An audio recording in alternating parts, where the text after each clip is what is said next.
That was a little embarrassing. The Nets lost to the Cavs, which had to hurt the Brooklyn team, even more so because it was the first time Kyrie, KD, and James Harden all played together. Let's get into the news.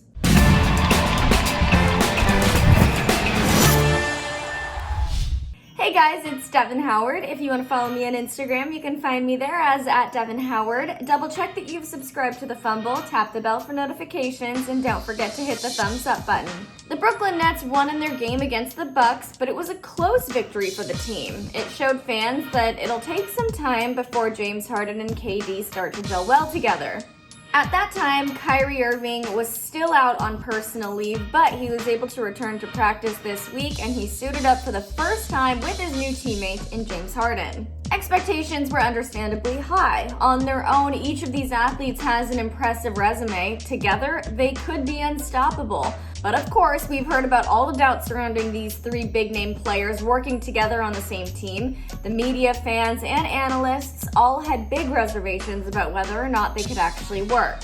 And the Cleveland Cavaliers ended up taking home the win in their game against the Nets last night. The final score was 147 to 135 in double overtime. It was an unexpected loss for the Nets.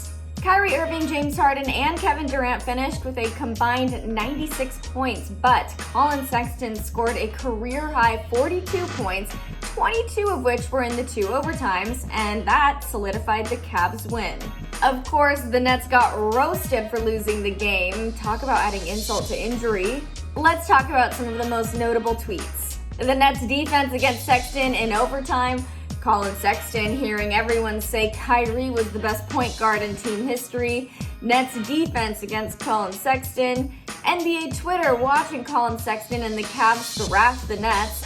Bron and AD watching the Cavs beat the Nets' big three. And finally, calling to the Nets, it smell like in here. Clearly, NBA Twitter is having a field day with this loss, but like I said before, it's going to take some time for Kyrie Irving, KD, and James Harden to build that chemistry and start to gel well together. It just sucks that they had to lose in their game last night. What do you guys think of this loss? Is this a sign of what's to come? Let me know in the comments below. Don't forget to subscribe and tap the bell. I'm Devin Howard for The Fumble, and I'll see you later.